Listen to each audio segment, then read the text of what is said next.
오늘 말씀은 예수님께서 풍랑을 잠잠케 하신 그런 말씀입니다. 제자들과 함께 이 배를 타고 가는데 이 갈릴리 바다에 이 풍랑이 일어나서 아주 그 배가 가라앉게 되는, 그래서 목숨을 잃을 수 있는 그런 위험한 상황에 이르게 됐습니다. 여러분, 이 말씀을 가지고 나눈 설교 중에 많이 그런 얘기를 들으셨을 텐데, 사실 예수님과 함께 한다는 것이 폭풍이 없는, 어려움이 없는 그런 삶을 의미하는 것은 아닙니다. 예수님과 함께 가도 폭풍이 불 수 있고요, 예수님과 함께 가도 어려운 일이 닥칠 수가 있는 것입니다. 근데 한 가지 차이점은 뭐냐 하면, 그러니까 예수님과 함께 함으로 해서 우리가 쉽게 산다는 것이 아니라 예수님과 함께 함으로 해서 그 모든 어려움을 이겨낼 수 있는 하늘의 능력이 저희에게 주어진다는 것입니다. 그러니까 여러분, 그런 기도 기억하시겠지만 영어로 이런 기도가 있습니다. Do not pray for an easy life. 쉬운 삶을 위해서 기도하지 마십시오. Instead, pray to be strong. 강한 자가 되기 위해서 기도하십시오. 그러니까 저희들이 예수 믿음으로 말미암아서 어린아이같이 모든 것을 하나님께서 이렇게 해주셔야 하는 그러한 삶이 아니라, 성장하고 자라서 하나님의 일을 참으로 감당할 수 있는 여호수아와 갈렙과 같이 하나님께서 약속의 땅을 담대하게 들어갈 수 있는 그러한 담대한 믿음의 소유자가 될 수 있다는 것입니다. 사실 제자들이 그랬어야 합니다. 근데 오늘 말씀을 보면서 저희들이 어떤 생각을 하게 되냐면, 제자들이 좀 너무 한심하다 하는 그런 생각을 해볼 수도 있을 것 같습니다. 그리고 성경처럼 이렇게 누가복음을 지금까지 저희 보아오고 있는데요, 잠시 전에 있었던 일들을 기억하게 되면 이 제자들이 좀 해도 너무한다 하는 생각까지도 들 수가 있습니다. 무슨 얘기냐면, 이제 보면 예수님께서 많은 기적을 행하셨거든요. 그 많은 기적을 보았으면 그걸 보면서 예수님이 이렇게 능력 있으신 분, 그러니까 아무리 힘들고 어려운 일이 있더라도 말입니다, 그 믿음 가운데 이렇게 담대히 나갔어야 하는데, 오늘 말씀에 보니까 뭐라고 되어 있습니까? 우리가 죽겠습니다 라고 이렇게 안절부절하는 그러한 모습을 보면서 이게 제자들 맞나? 이런 생각을 해볼 수도 있겠죠. 여러분, 제자들에게 예수님께서 보여주시는 것을 저희 보게 되면요, 누가복음 봐도 5장에 보면 나병 환자를 고치신 그런 기적이 있었습니다. 또한 같은 5장에 보면 중풍병자가 일어나는 기적이 있었습니다. 여러분 기억하시겠지만 중풍병자가 들것에 들려서 왔습니다. 몸을 움직이지 못하니까 들것에 들려서 왔는데, 이 친구들이 믿음을 가지고 예수님 앞에 사람들이 너무 많아서 가지 못하는 상황에서도 지붕을 뚫고 그 지붕을 통해서 이 중풍병자를 이렇게 내렸죠. 그냥 그것을 보시고 예수님께서 그의 병을 고쳐주시고 죄를 사해 주셨습니다. 그러니까 이 사람이 벌떡 일어나서 그 들것을 예수님께서 명하시는 들고 이렇게 걸어가는 그러한 역사를 이 제자들이 보았습니다. 그 6장에 보면 손 마른 사람을 안식일날 예수님께서 펴시는 그러한 놀라운 기적을 보았고요. 7장에 보면 또한 예수님께서 백부장의 종을 고쳐주시는 그런 기적을 이 제자들이 목도했습니다. 근데 이것을 어떻게 고쳤습니까? 백부장이 집에 가서 막 이렇게 안수해서 고친 게 아니라, 백부장의 집이 저만큼 있는데 거기서 그냥 말씀만 했어요. 병이 나라. 그러니까 나았어요. 그런 기적을 제자들이 봤습니다. 그리고 또한 7장에서 어떤 기적을 봤냐면, 과부의 아들 염을 다하고 장례치러 이제 땅에 묻으러 가는 그 장례 행렬을 예수님께서 딱 스탑하시고 이제 묻히러 가는 그 시체된 자를 예수님께서 살려주셨습니다. 살려주셔서 관에서 이 사람이 나와서 어머니를 모시고 집으로 돌아갔어요. 그러한 기적을 봤으면 좀 믿음이 생겨야 되지 않겠습니까? 풍랑이 일어도 우리 예수님께서 능력으로 문제가 없을 거야. 이러고 말이죠. 좀 믿음 있는 그러한 예수님을 깨우더라도 말입니다. 예수님, 이제 시간이 된 것 같습니다. 이렇게 풍랑을 잠잠케 해주시죠. 이렇게 하든지 해야지. 예수님, 죽겠습니다. 죽게 된 걸 상관 안 하십니까? 이렇게 그냥 방정을 떨면서 그런 제자들의 모습을 보면서 한번 이런 질문을 던져봅니다. 우리라면 어땠을까? 좀 달랐겠죠? 웃으시는 웃음이 자신 있는 웃음이 아니라 저희들의 삶을 가만히 살펴보니까 어쩌면 우리도 별 수 없을 수 있었겠다 하는 생각이 듭니다. 제가 예를 몇 개 생각해 봤는데요. 이는 제가 목회하면서 경험한 그러한 얘기에다 조금씩 이제 모든 분들이 좀 뭐라 그럴까, 릴레이트 할 수 있게 제가 조금씩 사실을 좀 바꾸고 그래서 좀 제너럴한 그런 이야기를 한번 만들어 봤습니다. 몇 가지. 저희 중에 이런 분들이 아마 있을 수 있을 것 같아요. 집이 안 팔려 갖고 힘들어하는 가운데서 90일 약정 기도 해보신 적 있을지 모르겠는데 아침마다 금식하면서 약정 기도를 했는데 90일째 되는 날 집이 팔려요, 안 팔려요? 팔리는 거예요. 야, 그러면 이건 진짜 아멘 할렐루야죠. 90일, 그러면 이게 얼마나 대단한 일입니까? 딱 90일째 딱 팔리는 거예요. 근데 그러고 나서 어떻게 됩니까? 집이 다 팔리고 새로운 집을 다 이렇게 마련해서 갔는데 멀쩡하던 짭을 잃어버리는 거예요. 잘 나가던. 그럼 여러분 그때 어떻게 해야 됩니까? 집도 팔리게 하신 주님, 이 짭보다 더 좋은 짭을 주시든지 그동안 생각했던 사업처를 허락해 주실 줄 믿습니다. 그러면서 90일 또 약정 기도를 해야 되는데 할까요? 안 할까요?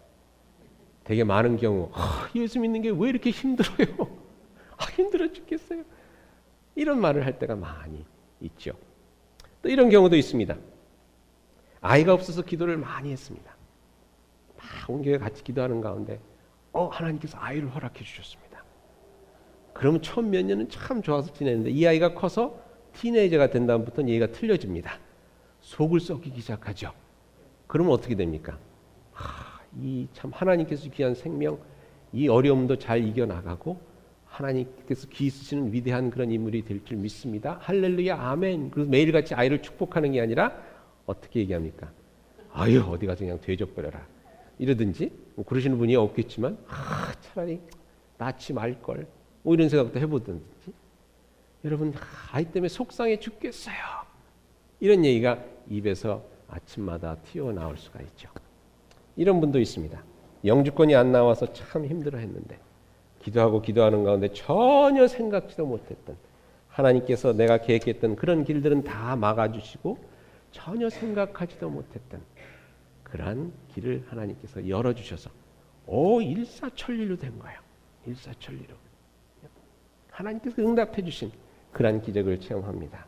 근데 그런 다음에 어떤 일이 일어납니까? 영주권이 됐으면 그 다음에 일들도 잘 해결돼야 되잖아요. 근데 하려고 했던 일이 잘 안 풀린다든지 뭐 사업이 잘 안 된다든지 이런 일들이 일어납니다. 그럼 여러분 그때 어떻게 합니까? 더욱더 열심히 기도하면서 믿습니다 하면서 나가야 되는데 많은 경우에 저희들이 참 이민생활이 이렇게 힘들구나, 힘들어 죽겠다 하는 그런 생각을 할 때가 많이 있습니다. 주일 성수를 위해서 기도하신 분들이 있습니다. 직장 스케줄을 바꿔주셔서 주일 성수할 수 있도록 도와주세요. 그리고 주일 성수를 하게 됐습니다. 주일날 예배 나오게 됐더니 어떤 일이 일어납니까? 사순절 성경 공부 시작합니다. 그러는 거예요. 그러면 어떻게 됩니까? 믿음으로 아멘! 성경 공부도 해야 되겠다. 이렇게 나가야 되는데 어떻게 생각합니까? 성경 공부 나갔다간 또 새벽 기도 나오라고 그럴 테고 새벽 기도 또 나가기 시작하면 이게 또 코가 끼어갖고선 또 교회를 하라고 그럴 거고 이게 바빠서 못하겠습니다. 이런 마음을 품게 되죠. 제가 대학교 다닐 때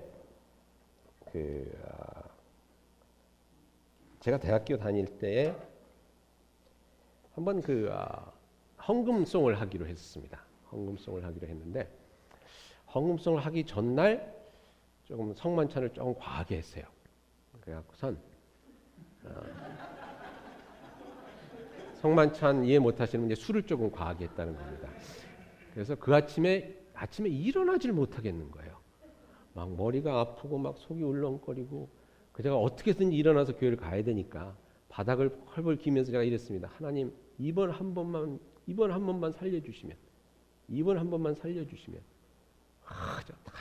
다시는 이러지 않겠습니다. 하나님께서 살려주셨어요. 근데 그 다음에 또 그런 일이 있었을까요? 없었을까요? 졸업하기 전날 졸업 파티를 하겠다고 이렇게 막 짐 싸고 막 이러느라고 하루 종일 굶었는데 우리 친구들이 졸업 파티 하자고 이렇게 몰려드렸는데 졸업을 축하한다고 후배들이 와서 위스키 한 잔, 스카치 한 잔, 맥주 한 잔, 딱 한 잔씩밖에 안 마셨습니다. 빈속에 마셨더니 그 다음 날 깨지를 못하는 거예요, 제가.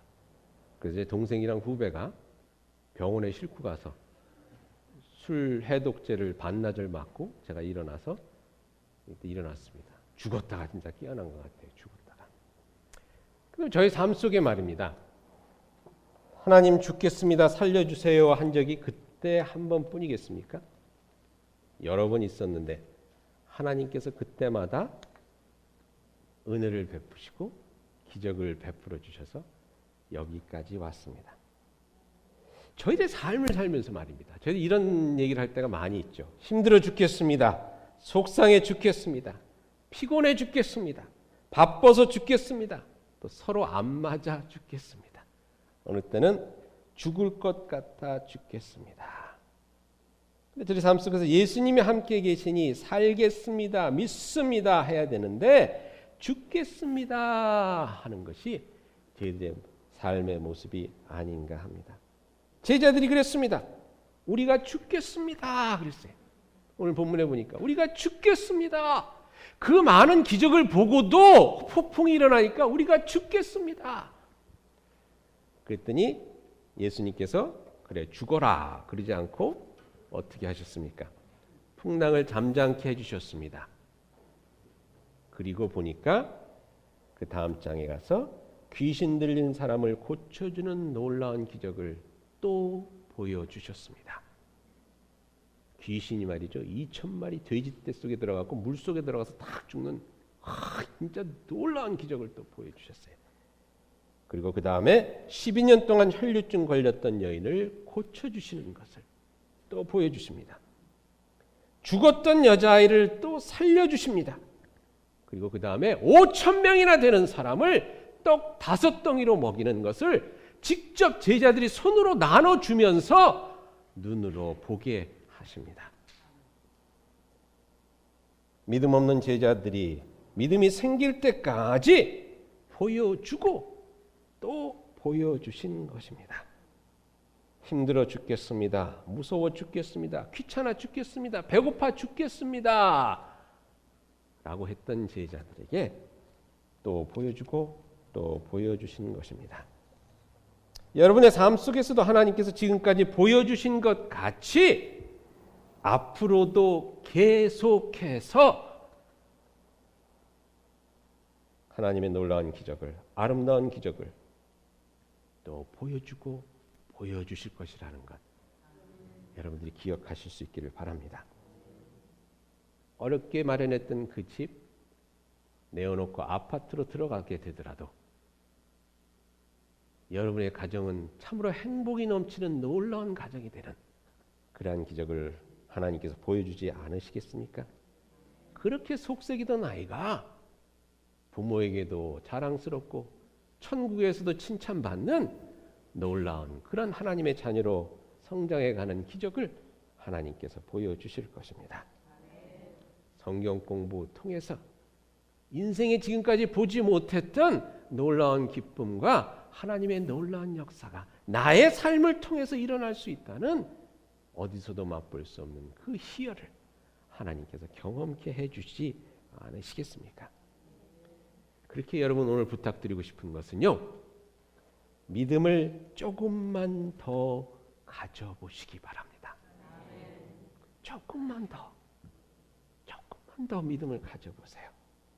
바빠 죽겠다는 말 대신 믿음을 조금 더 갖고 주일 예배만큼은 한번 빠지지 말고 참여해 보세요. 없어서 죽겠다는 말 말고 조금만 더 믿음을 가지고 11조 3개월만이라도 한번 해보세요. 1년에.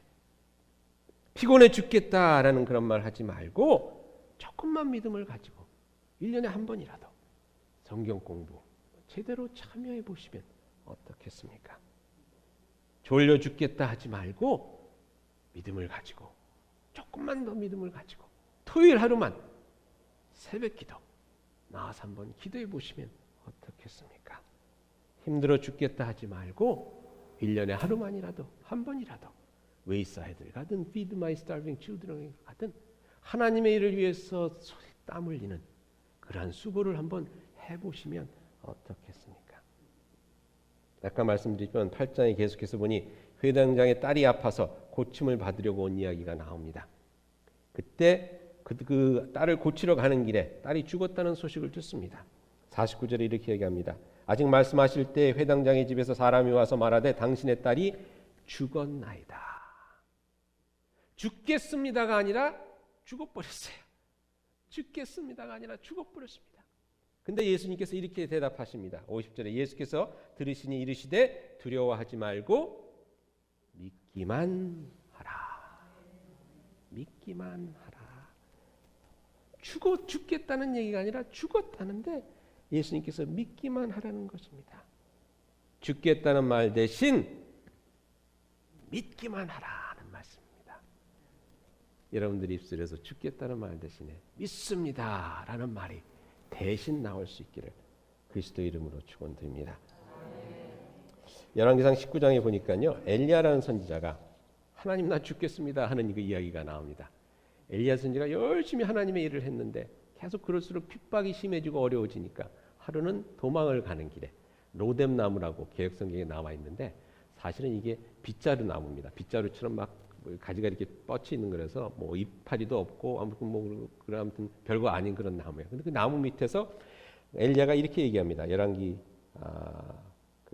19장 4절에 보니까 자기 자신은 광야로 들어가 하룻길쯤 가서 한 로뎀 나무 아래에 앉아서 자기가 죽기를 원하여 이르되 하고 있습니다. 죽기를 원하여 이르되. 저번에 한번 제가 말씀드리지만 저도 이런 비슷한 경험을 한 적이 있습니다. 목회 초기에 일이 막 잘 되다가 안 되기 시작하니까 이 목회가 커지다가 안 되기 시작하니까 문제가 더 큰 문제로 막 되는 거예요. 너무 힘들어갖고 하루는 제가 그때 로렌스에 살 때인데 로렌스 근처에 살 때인데 킴볼길을 이렇게 쭉 올라오면서 차를 타고 올라오다가 너무 힘들어갖고 킴볼길 옆에다가 차를 세워놓고 가로등 밑에 저는 가로등 밑에 이렇게 차를 세워놓고 한참을 울었어요. 울으면서 뭐라고 기도했냐면 하나님 너무 힘들어 죽겠습니다. 너무 힘들어 죽겠습니다. 그리고 나서 얼마 전에도 그런 일이 있어요. 한 3, 4년 전에. 교회 사람도 힘들 수도 있지 않습니까? 이 월넛길을 이렇게 타고 올라가다가 월넛길 동쪽에 차를 세워놓고 교회로 올 생각을 하니까 너무 이게 그냥 힘든 마음이 갑자기 힘든 일들이 막 갑자기 한꺼번에 생각이 나서 그쪽에서 차를 세워놓고 역시 가로등 밑에서 또 그랬습니다. 하나님 너무 힘들어 죽겠습니다. 이 마음을 교인들이 어떻게 알겠습니까? 너무 힘들어 죽겠습니다. 그랬더니 하나님께서 하시는 말씀이 또 죽겠냐? 또 죽겠냐? 가만히 생각해 보니까 여러분 그 말이 맞아요. 아니 언제까지 죽겠냐 하겠어요. 언제까지 죽겠냐 하겠어요. 이제는 믿습니다 하는 그런 이야기를 할 수 있잖아요. 해야 되지 않을까. 여러분 한번 두려워하지 말고 부끄러워하지 말고 속상해하지 말고 손해보는 것 아닌가 하는 걱정하지 말고 한번 조금만 더 믿어보세요. 여러분의 믿음을 주님 앞에 드려보시기 바랍니다. 사도행전 3장에 보니 그때 두려워서 죽겠습니다 하던 그 제자들이 다른 모습으로 나옵니다. 요한과 베드로라는 제자가 성전으로 올라가고 있었습니다. 성전 문 앞에 나면서부터 걷지 못하던 이런 사람이 구걸을 하고 있었습니다. 그때 그 구걸하는 사람을 향해서 3장 6절에 보니까 베드로가 이렇게 얘기합니다. 은과 금은 내게 없거니와 내게 있는 이것을 내게 주노니 나사렛 예수 그리스도 이름으로 일어나 걸으라. 은과 금이 없다고 그랬습니다. 여태 배고파 죽을 상황입니다. 돈이 없어 죽을 상황입니다. 그리고 이 앉아있는 이 구걸하는 사람을 보니까 야 진짜 힘들어 죽겠구나 하는 말이 저절로 나올 그러한 인생입니다. 근데 그러한 상황 속에서 힘들어 죽겠습니다. 어려워 죽겠습니다라는 말 대신에 베드로가 어떻게 얘기합니까? 나사렛 예수의 이름으로 담대하게 외칩니다. 여러분 달라진 게 무엇이 있습니까? 예수 그리스도가 진정 베드로의 마음 가운데 베드로의 삶 가운데 온전히 자리 잡고 계신 것입니다.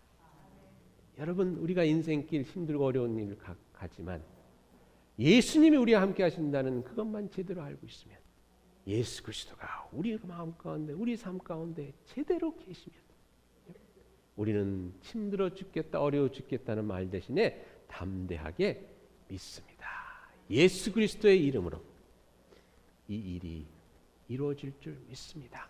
하나님의 뜻이 이루어질 줄 믿습니다. 담대하게 외칠 수 있는 것입니다. 그랬더니 어떻게 됐습니까? 힘들어 죽겠다 그 얘기할 만한 그 상황 속에서 찬양이 터져 나옵니다.